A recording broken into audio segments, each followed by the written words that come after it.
colour blue. Why is it so confusing? Is that blue a warm colour? Or is it a cold colour? And why do we get so confused about it? So I'm going to talk a little bit about colour theory today. And no, don't click off, because colour theory is complicated and boring, and what's that got to do with what I'm doing anyway?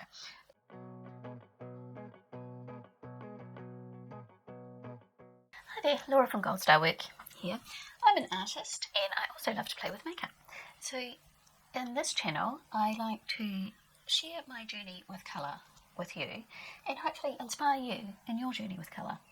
So in this video, as you can see, I do lots of blue paintings. There seems to be quite a lot of confusion out there in the colour theory world about whether certain colours of blue are warm or whether they're cold, whether it even matters. And in this video I'd like to clear up some of that confusion and tell you why the confusion is happening in the first place, so you can have some understanding of that. But also I want to tell you if it even matters or not, or what matters more than whether a colour is cool or warm, and how to apply that to your colour mixing, whether it's on a painting like this or whether it's on your eyes, so that you can get the most out of a colour and you can make it as bright as you want and not have muddy colours, or if that's what you're looking for, you know how to tone down a colour and make it the way you want.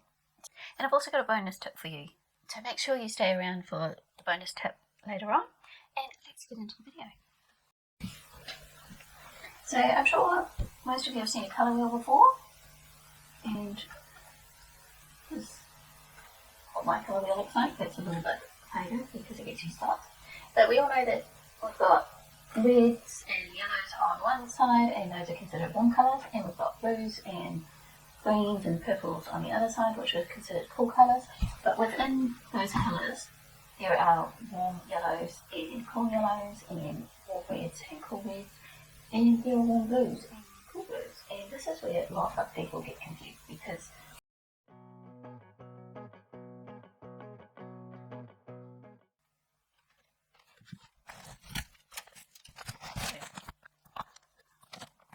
did I take that off? I stood up.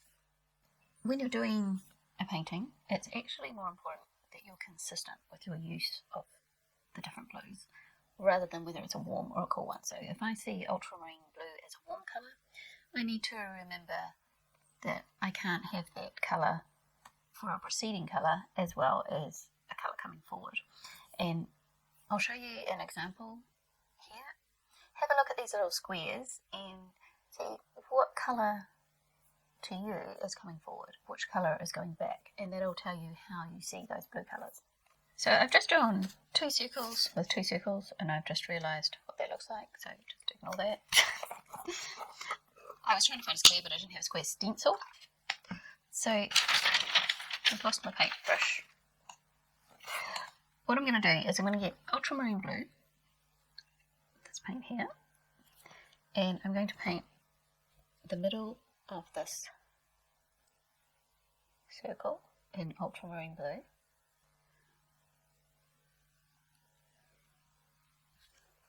and then I'm going to paint the outside of this circle in ultramarine blue.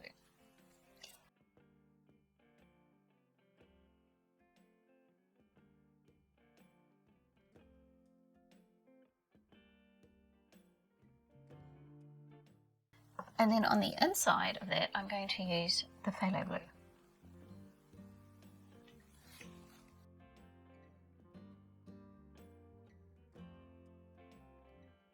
And I'm going to use it on the outside of this one.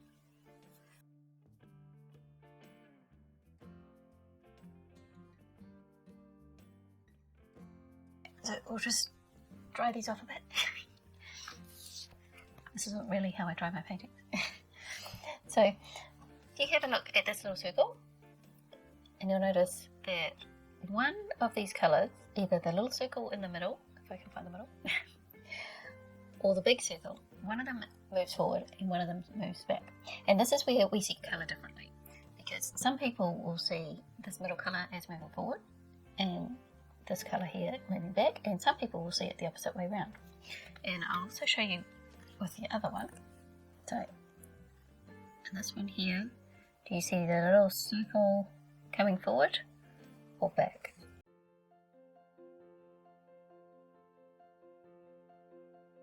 So in theory, the way it's supposed to work on the colour wheel is that this here is your yellow based green, so this should be coming forward and this should be sinking back. So the ultramarine on the outside should be sinking back because it's supposed to be a cool colour, and the circle in the middle is supposed to be coming forward because it's a warm colour. But because we all don't see colour the same, different people see different things. When I look at this one here, I actually see the ultramarine coming forward. So, and when I look at this one, I see the circle in the middle, which is the ultramarine, coming forward rather than back. So I see it differently to what it is on the colour wheel. And this is where there's a lot of confusion, because it's not just me, there's plenty of people that see blue, particularly ultramarine blue, differently from what other people see on the colour wheel. So if you get confused about blue, now you know why, because we don't all see blue the same. It's not your fault.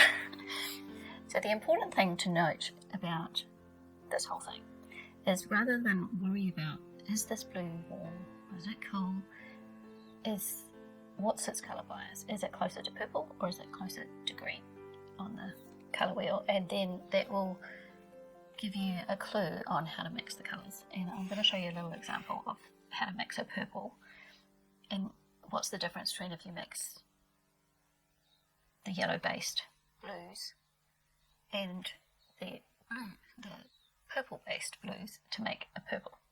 So if you're enjoying this video, please don't forget to hit the like, and if you would like to see more videos like this, then maybe you would like to subscribe as well. So to show you an example of how this colour bias will help you with mixing your colours, is I'm going to get this phthalo blue, which we know is a green biased or a yellow biased blue, because it's on this side of the colour wheel and not this side of the colour wheel.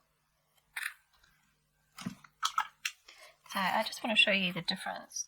If I have this phthalo blue and mix it with a bit of water so you can actually see the colour, because it's quite a intense colour, and if I mix it with this red here, so this is a very orange based red,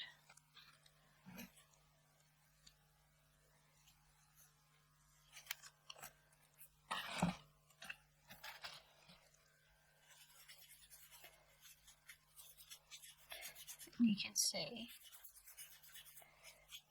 that no matter how much blue or how much red I put in it, I get a very dull looking purple.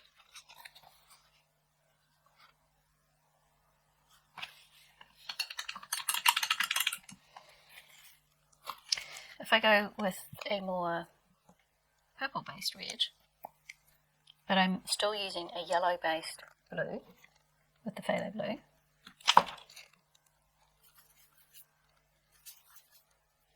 I get more of a purple,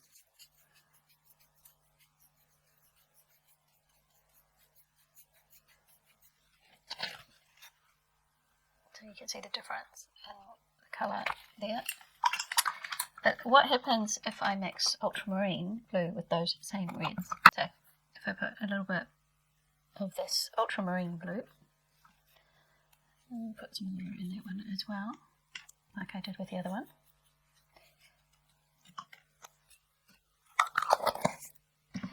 And I use the bright red with this one. I'm going to use some of this bright red. What kind of purple will I get?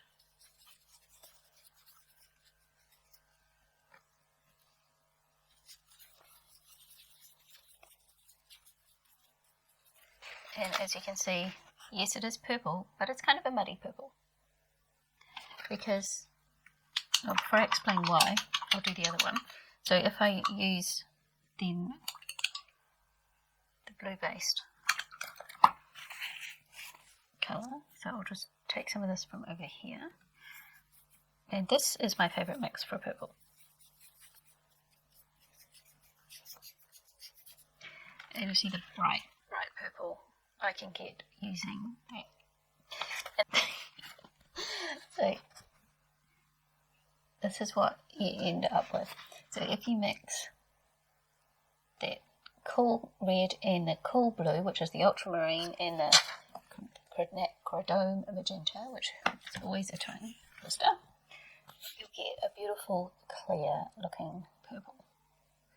If you mix the red, which is a more yellow based red, you're desaturating your blue a bit because it's got a bit of yellow in it, and that is why it goes more dull. And hopefully that will help you with not getting such muddy colours. And you can apply this to your eyes as well. If you're mixing warm and cool blues, or you've got a cool blue on your eye and you want to lean it more towards purple, then you know which kind of purples to go for. You go for the cooler purples, because if you go to the warm purples and you try and mix that with your cool blue, it's going to dull the colour down. And same with the other way. If you've got warm blues on your eyes and you want to add in some purple but you don't want it to go muddy, then you want a warmer based purple rather than a cool purple, because otherwise you're going to end up with mud. So hopefully that helps. So here's my bonus tip as promised. How do you really make blue pop? And I'm going to give you an example. I'm going to show you a painting on how to do it, and I'm also going to do it on my eyes so you can see how it works in two different mediums. And you've probably already had a clue because I've done some of it already. So the way to make blue really pop is, I'm going to show you on the colour wheel. You have your blues here on your colour wheel, and opposite your blue you have your orange. So if you contrast your orange and your blue, you're going to really make the blue pop. But there is a trick to it. It's not just putting them together. The trick is that you need more than one colour than the other. So if you want the blue to really pop, you need lots of orange. And if you want the orange to really pop, then you'd have lots of blue and just a little bit of orange. But we're talking about blue here. So what I'm going to do is I'm going to do two different pops of blue on my eyes. And so on this eye, you can see I've done round. I've used my Sports Girl Uni Eye Shaded Red Hot palette here.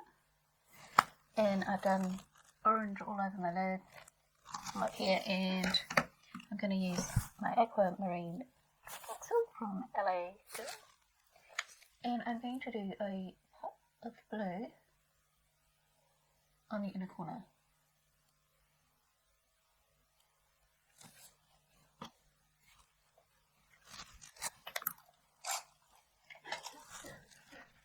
And a little brush, and just buff that out a little bit. And then I'm going to go into my Blue Moon palette here, and I'm going to get Tide Pool and go over the eyeliner.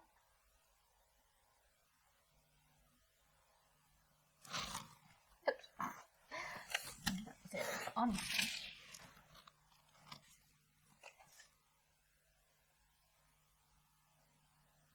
And then in the very inner corner, I'm just going in with the Lumi colour, which is a very light blue. And you can see on that side how there's a lot more orange than there is blue, and it just really makes the blue pop. Now on this side, I'm going to do the classic one that you would see, and that's the blue underneath. So you have the orange or the brown or the neutral on the top, and then you do your pop of colour underneath. And this is why the pop of colour underneath works so well. It's because you've got most of the neutral or most of all just one colour on the top, and then you've got a little bit of the actual accent colour. So that's why it works so well. So this time I'm going to use a darker blue, and I'm going to use, what's this one called? Royal Blue. This is also an LA Girl Glide-On. And then I'm going to go into my Revolution User palette here, Ice, and I'm going to go into Iceberg, which is this nice bright blue here.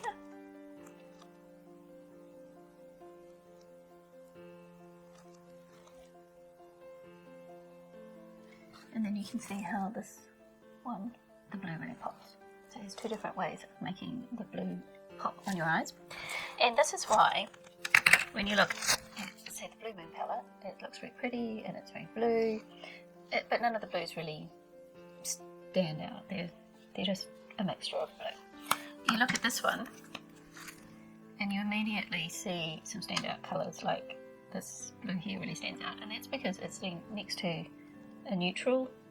It's surrounded by the more orangey neutrals, which make it really pop, whereas some of the other blues don't pop as much. Like you've got this grey blue that is a fairly dull looking blue, but when you put it next to these neutrals it stands out more, whereas if you put that next to a couple of other blues, that one would look really dull. So you know, it changes depending on what you put next to it.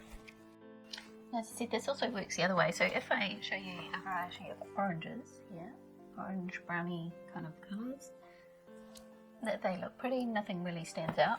So if I take this middle one here and pop it out, and I put that, now I know it's a square pen with all the rounds, but just bear with me here for a minute. If I put this in the middle of the blues, you can see how much more that orange stands out, how bright it looks compared to all the blues around it.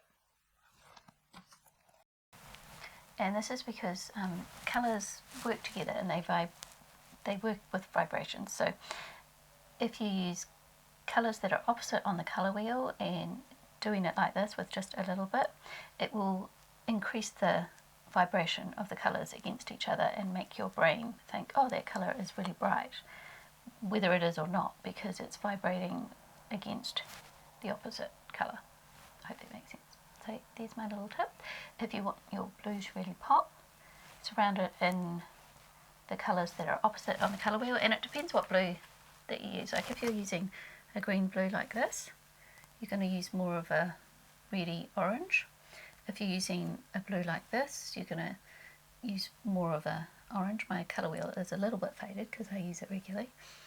So you've got to adjust it to the type of blue you've got. If you've got a blue violet, then you're going to head more into the more yellowy colours. So this is where a colour wheel can be really helpful for letting you see easily what colour to contrast it against. So here is an example of a painting that is using that theory of using a pop of colour. So this painting is mostly done in blues and greeny blues, and then you've got the red, and then right where I want your centre of interest to be, I've really upped the contrast and put a lot more orange in it to really capture your attention. So that's how I would do that in a painting. Now I've also got a blog post on this if this got a bit confusing and you would rather read it and see it on the screen than follow it on video. So I will put a link down in the description box for you if you'd like to go and see my blog post on whether the blue is a cool or a warm colour. So if you enjoyed this video, you may enjoy this other video too that I did on colour theory, and this was how to deepen yellow and using yellow and not just deepening it with brown. So you might be interested in watching that video too, and I'll see you next time. Thanks for watching. Bye everyone.